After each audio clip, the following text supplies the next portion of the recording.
Assalamualaikum warahmatullahi wabarakatuh. Dan salam sejahtera sidang pendengar yang saya muliakan sekalian. Umat Islam sering diutarakan dengan persoalan-persoalan yang cuba untuk memerangkap akidah umat Islam, sama ada di kalangan pihak orientalis ataupun musuh-musuh Islam, ataupun juga di kalangan kelompok orang yang murtad yang cuba menimbulkan persoalan daripada ajaran agama Islam nampak macam satu kebenaran, tapi pada hakikatnya adalah untuk memesongkan akidah umat Islam. Pada kali ini saya akan bicarakan beberapa satu persoalan yang sering diutarakan oleh musuh-musuh Islam ataupun kelompok Melayu murtad ataupun juga pihak orientalis yang cuba untuk menimbulkan kekeliruan di kalangan umat Islam, iaitu keraguan-keraguan yang ditimbulkan oleh mereka. Keraguan-keraguan yang ditimbulkan oleh mereka. So, dalam kesempatan yang ringkas ini, saya akan bicarakan hanya satu persoalan, iaitu Nabi kamu Muhammad meragui Islam adalah agama yang benar. Apakah bukti Nabi Muhammad meragui Islam adalah jalan yang benar ataupun agama yang benar?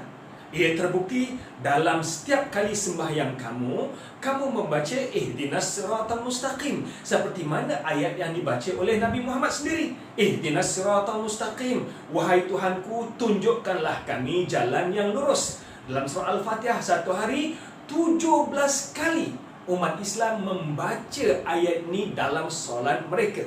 Ini berarti Nabi kamu Muhammad ragu-ragu terhadap kebenaran Islam. Begitu juga umat Islam ragu-ragu tentang kebenaran Islam. Lantaran itu setiap kali sembahyang mereka berdoa untuk Allah tunjukkan mereka jalan yang lurus. Gambaran yang boleh diberikan ialah seperti mana orang yang dahaga. Orang yang dahaga sahaja yang meminta air. Orang yang dahaga saja yang meminta air. Jadi orang yang ragu-ragu saja yang meminta untuk ditunjukkan jalan yang benar. Sekiranya seorang itu yang yakin bahawa jalan yang dibawanya adalah benar, dia tidak akan berkata, "Oh my God, show me the right way." Wahai Tuhanku, tunjukkanlah aku jalan yang lurus. Sebaliknya, beliau akan berkata, "Oh my God, keep me in the right way." Wahai Tuhanku, kekalkanlah aku di jalan yang lurus. Berarti Nabi kamu ragu-ragu bahawa Islam ini adalah agama yang benar. Sedangkan Jesus penuh yakin bahawa jalan yang dibawa adalah jalan yang benar. Bagaimanakah boleh kita menyanggah permasalahan yang timbulkan ini? Saya memberikan panduan kepada anda yang sedang mencari jawapan ini, ataupun mereka yang sedang mencari penjelasan. Saya berikan jawapan kepada anda untuk menelusuri ataupun mendalami hujah-hujah ini, supaya insya-Allah menggugah kebenaran berada di hadapan anda. Anda berhujah dengan Al-Quran. Mari kita melihat dahulu apa yang Al-Quran katakan tentang ajaran Nabi Muhammad. Sebab sekiranya anda nak berhujah dengan Quran, jangan hanya mengambil satu ayat yang sesuai kamu rasakan untuk diri anda dan anda melupakan ayat yang lain. Dalam Al-Quran, Allah SWT telah pun menjelaskan bahawa Nabi Muhammad SAW berada di jalan yang lurus. Ini dijelaskan sendiri oleh Allah SWT dalam surah Yasin, ayat yang ketiga hingga ayat yang keempat. Innaka laminal mursalin ala siratin mustaqim. Wahai Rasulullah, sungguhnya kamu merupakan salah seorang rasul di kalangan rasul-rasul yang diutuskan oleh Allah SWT ala siratin mustaqim, dan kamu berada di jalan yang lurus. Ini penegasan daripada Allah SWT sendiri bahawa Nabi Muhammad berada di jalan yang lurus. Baik.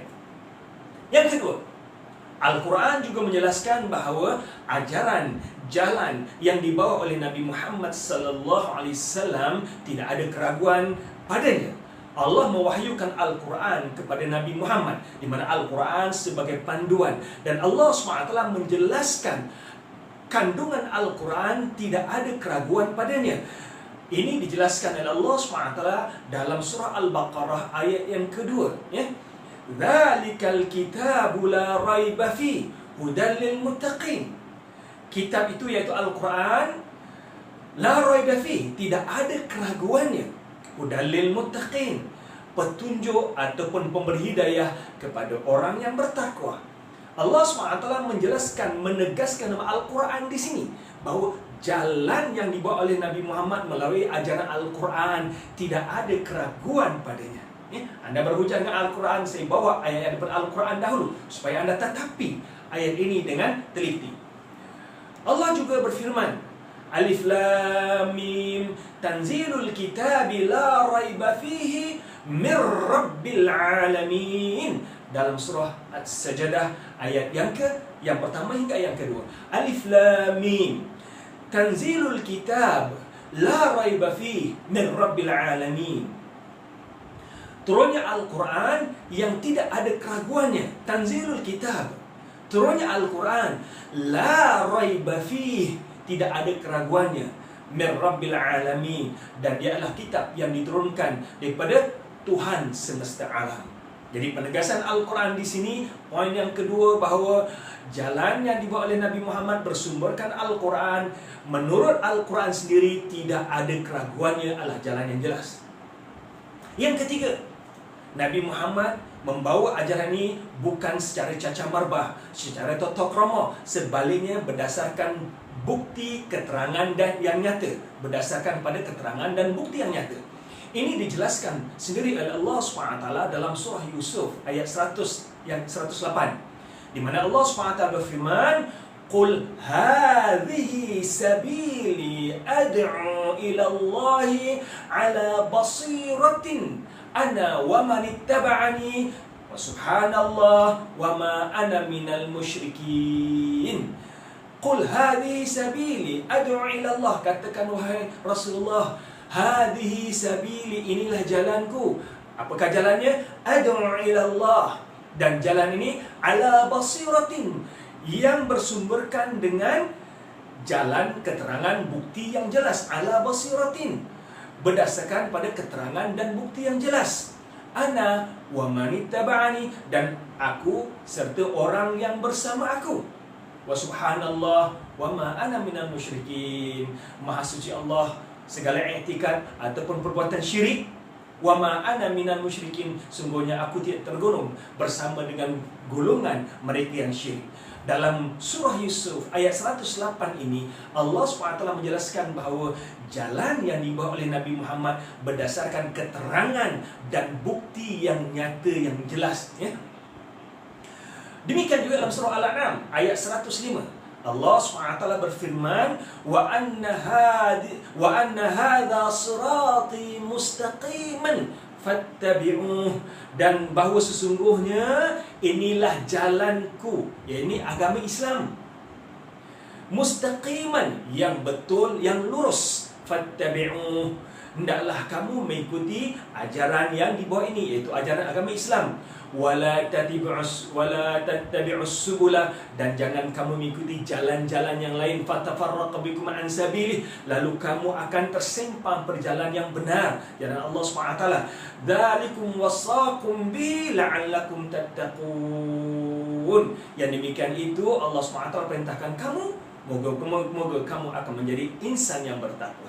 Jadi dalam surah Al-An'am ini Allah SWT menjelaskan bahawa jalan yang dibawa oleh Nabi Muhammad ini adalah jalan yang lurus, dan Allah perintahkan kita mengikuti ajaran yang dibawa oleh Nabi Muhammad ini.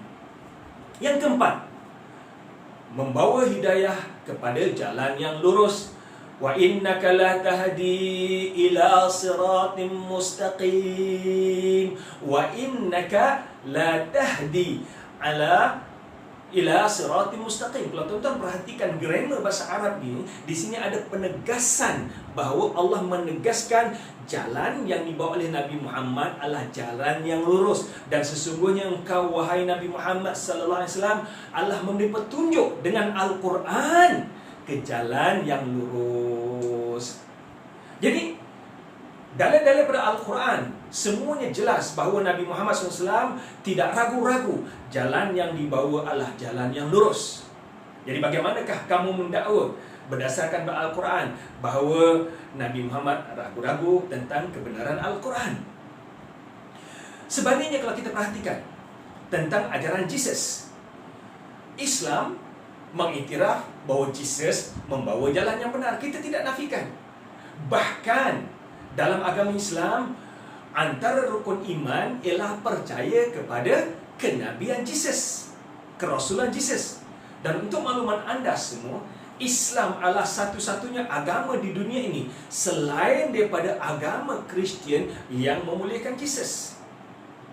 Islam satu-satunya agama di dunia ini yang memuliakan Jesus. Cuma bezanya ialah orang Kristian menjadikan Jesus sebagai Tuhan, tetapi umat Islam, Al-Quran menghormati Jesus sebagai Rasul, seperti mana yang termaktub di dalam Bible. Kita akan jelaskan sebentar lagi. Dan pada hakikatnya, pegangan kamu terhadap Jesus, bahawa Jesus yakin jalan yang dibawa adalah jalan yang benar, adalah bercanggah dengan ajaran Bible. Sebab fahaman kamu menyatakan Jesus adalah sebagai Tuhan. Jesus datang untuk menyelamatkan manusia original sin dan sanggup mati di tiang salib untuk menebus dosa orang ramai. Jesus sebagai Tuhan. Sebaliknya, ayat-ayat dalam Bible bercanggah dengan keimanan yang kamu pegang. Kita perhatikan apakah yang dinyatakan oleh Bible tentang dakwah Nabi Isa AS. Dan ini memang benar diyakini oleh umat Islam bahawa Nabi Isa AS ataupun Jesus adalah Rasul yang diutuskan kepada Bani Israel berdasarkan daripada ayat-ayat Al-Quran dan juga ayat daripada Bible.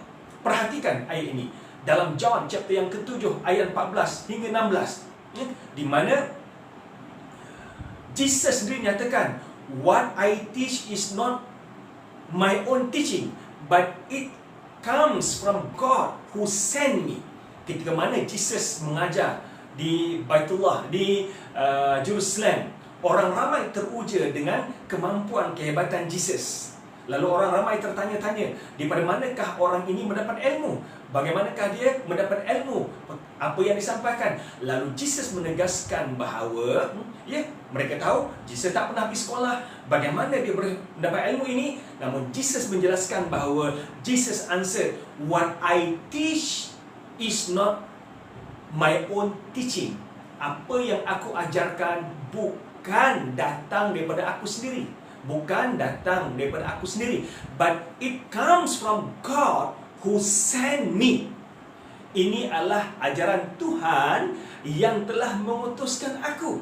Ayat ini secara jelas menyatakan bahawa Jesus bukan Tuhan. Sebaliknya, Jesus menyatakan bahawa but it comes from God who sent me.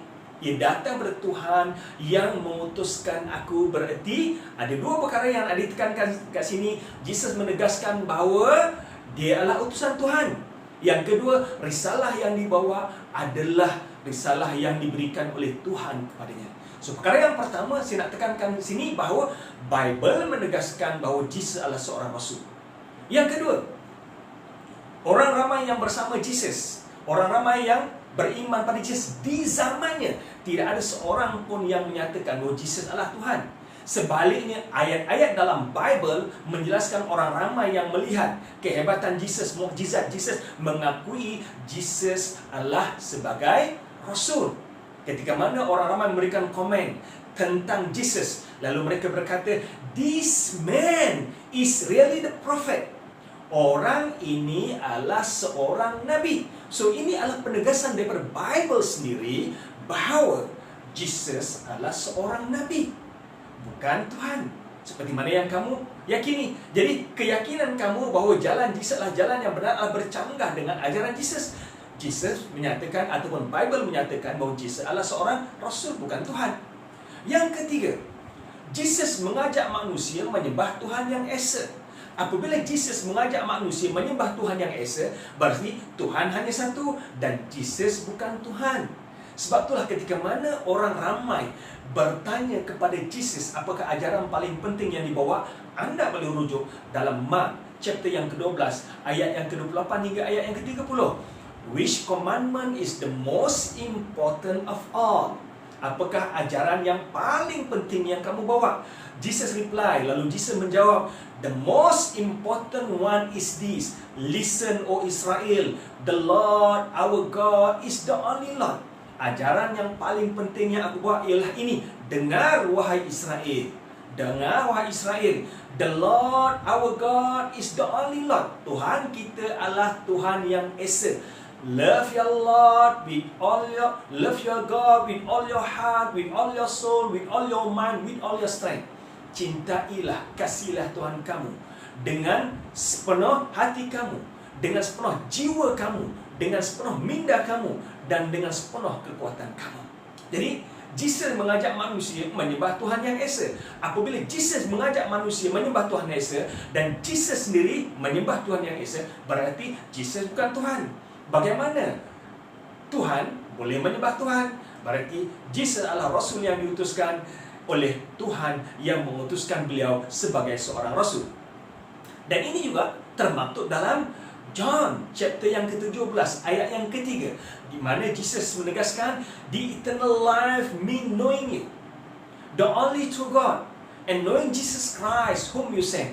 Ayat ini termaktub dalam John, di mana dalam John menjelaskan kehidupan yang sejati dan kekal abadi ialah dengan mengenalimu, satu-satunya Allah yang benar. The only true God, satu-satunya Allah yang benar. So, apabila dijelaskan satu-satunya Tuhan yang benar, Allah yang benar, berarti Jesus bukan Tuhan. Jesus adalah Rasul. Tambah lagi ayat berikut menjelaskan, and to know Jesus Christ whom you sent, dan mengenali Jesus Christ yang kamu utuskan. Ayat ini secara jelas Al-Quran, Bible menyatakan bahawa Jesus adalah utusan ataupun Rasul yang diutuskan oleh Tuhan kepada Bani Israel. Yang keempat, bagaimana kamu mendakwa Jesus sebagai Tuhan sedangkan Bible sendiri menegaskan ilmu yang dimiliki oleh Jesus adalah terhad, di mana orang ramai bertanya kepada Jesus tentang bilakah berlakunya hari kiamat. Bahkan Jesus menegaskan hanya the Father saja yang mengetahui bilakah kiamat. No one knows, however, when that day or hour will come. Neither the angels in heaven nor the Son, only the Father knows. Perhatikan di sini, tidak ada siapa yang mengetahui bilakah berlakunya hari kiamat. Walau bagaimanapun, bila waktu dan tarikhnya, hari dan waktunya berlaku, sama ada malaikat di langit ataupun anak Tuhan iaitu Jesus, and tidak mengetahui, only the Father knows. Hanya yang mengetahui ialah the Father. Sekiranya Bible menjelaskan bahawa Jesus sendiri tidak mengetahui bilakah berlakunya kiamat, ini berarti ilmu yang dimiliki oleh Jesus adalah terhad. Dan sifat terhad ataupun jahil ini bukan milik Tuhan ataupun sifat Tuhan. Bahkan ayat ini menjelaskan bahawa only the Father knows. Hanya the Father saja yang mengetahui bilakah berlakunya kiamat. Benda ini ataupun ayat ini sama dijelaskan dalam Matthew chapter yang ke-24 ayat 36, ya, ayat hampir sama. No one knows, however, when that day and hour will come, neither the angel in heaven nor the Son, the Father alone knows. Tiada siapa yang mengetahui bilakah berlakunya kiamat dan bilakah berlakunya hari dan waktunya. Tidak ada malaikat di langit, tidak juga anak Tuhan, bahkan the Father alone knows. Hanya the Father saja yang mengetahui perkara ini. Yang kelima, Jesus menegaskan bahawa baginda adalah Rasul yang diutuskan kepada Bani Israel. Dan ini jelas sekali bahawa Rasul yang diutuskan pada Bani Israel ini penegasan daripada Jesus sendiri. Then Jesus replied, I have sent only to the lordship of the people of Israel. Aku hanya diutuskan pada Bani Israel yang sesat. So, pengutusan Jesus ini ada dua perkara penekanan yang sini. Yang pertama, Jesus sebagai Rasul. Yang kedua, Jesus hanya diutuskan kepada Bani Israel saja, bukan kepada orang ramai. Berarti sifat dakwah Jesus adalah bersifat partikularistik, hanya untuk Bani Israel dan bukan bersifat universal. So, jadi bagaimana kamu mendakwa bahawa jalan yang dibawa oleh Jesus adalah jalan yang benar? Jesus meyakini sebagai anak Tuhan yang perlu disembah, sebagai Tuhan yang disembah. Sedangkan ayat dalam Al-Quran dan juga ayat dalam Bible menegaskan bahawa Jesus membawa jalan yang benar. Dan Al-Quran mengakui kebenaran jalan Jesus sebagai Rasul yang mendapat guidance, panduan daripada Allah SWT. Walamma ja'a Isa bil bayyinati qala qad ji'tukum bil hikmati waliubayyina lakum ba'd alladhi takhtalifuna fih fattaqullaha wa ati'un, dalam surah Az-Zukhruf ayat 63. Dan tatkala Jesus ataupun Isa datang membawa keterangan, dia berkata, sesungguhnya aku datang kepada kamu dengan membawa hikmah untuk menjelaskan kepada kamu sebahagian daripada apa yang kamu berselisih tentangnya. Maka bertakwalah kepada Allah dan taatlah kepada kamu. Sidang pendengar sekalian, semua hujah-hujah ini menjelaskan kepada kita bahawa jalan yang dibawa oleh Nabi Muhammad sallallahu alaihi wasallam adalah jalan yang lurus. Dan demikian juga jalan yang dibawa oleh Nabi Isa AS adalah mengajak manusia menyembah Tuhan yang esa. Bukan jalan untuk mengajak manusia menyembah dirinya sebagai Tuhan.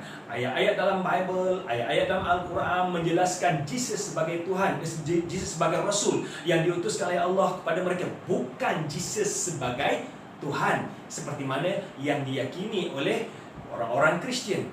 Bahkan dalam Al-Quran menjelaskan bahawa Nabi Muhammad yakin jalan yang dibawa adalah jalan yang benar. Manakala pendapat Ibn Kathir menyatakan bahawa ihdinas siratal mustaqim adalah satu permohonan kepada Allah SWT untuk umat ini dalam menghadapi pancaroba setiap hari kehidupan mereka agar tidak terseleweng pada jalan yang benar. Rasulullah SAW mengajar umatnya agar sentiasa berdoa kepada Allah SWT agar terus berada jalan yang benar, sebab ada di kalangan kita yang sudah berada jalan yang benar, namun demikian tidak mengetahui apakah Islam itu jalan yang benar atau tidak. Oleh itu, marilah sama-sama kita mengkaji lebih detail Bible dan Al-Quran untuk anda mengetahui kebenaran jalan yang dibawa oleh Nabi Muhammad SAW dan juga jalan yang dibawa oleh Nabi Isa AS.